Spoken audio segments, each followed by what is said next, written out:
C'est un projet qui déjà a démarré et qui s'inspire du dialogue franco-québécois déjà installé en Aquitaine et de l'expérimentation faite avec l'AFNOR et de nombreuses organisations publiques et privées dans le Conseil général 33 avec disons, des focus, groupes, une démarche participative et innovante et qui met l'humain au centre du dispositif.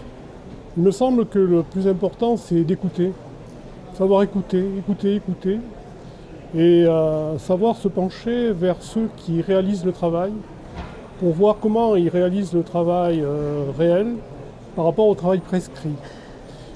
Et la deuxième chose, je pense qu'il faut savoir intervenir de telle façon que l'homme n'est pas seul, mais l'homme est au travail au sein d'une équipe.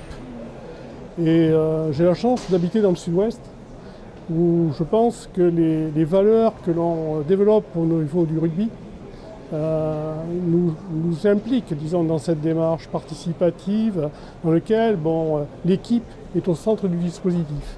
Et voilà, si vous voulez, une valeur fondamentale des sapeurs-pompiers, dans laquelle je me retrouve parfaitement et je retrouve mes collègues. Remettre l'humain, si vous voulez, les sapeurs-pompiers le font tous les jours en intervention. Puisqu'en fin de compte, la victime est au centre du dispositif et la qualité des secours et des soins fait partie, si vous voulez, de leurs objectifs. Et ce qu'on est en train de faire, c'est de se dire que cet humain, cette équipe, c'est notre richesse. Et c'est une richesse sur laquelle, si vous voulez, on doit faire tout ce qu'il faut pour la préserver, pour améliorer et pour faire en sorte que nos sapeurs-pompiers soient valorisés, reconnus, disons, et que cette équipe puisse évoluer et qu'ils soient surtout en bonne santé, en bonne sécurité, en santé et sécurité, tout au long de leur vie professionnelle, et si possible, le plus tard possible, et tout au long de leur retraite.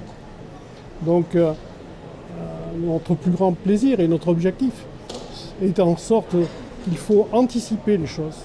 Il faut agir le plus tôt possible tout au long de la vie professionnelle en ayant, si vous voulez, un guide, un parcours santé qualifiant qui entretienne, qui accompagne. Parce qu'en fin de compte, il faut anticiper, agir et améliorer. C'est notre slogan qui s'appelle les 3 A, que je vous résume là, mais jamais nous ne dirons assez qu'il faut anticiper dans la vie professionnelle.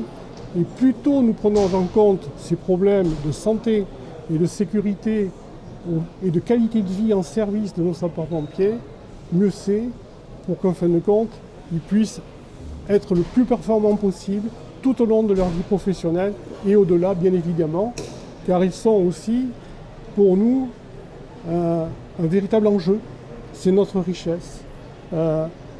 Et jamais, si vous voulez, on ne dira suffisamment de façon importante l'intérêt de l'humain et l'intérêt de l'équipe au sein des sapeurs-pompiers, qui sont des valeurs clés de notre métier, de notre engagement, qu'il soit professionnel ou volontaire, sapeurs-pompiers professionnels et sapeurs-pompiers volontaires au sein des SDIS.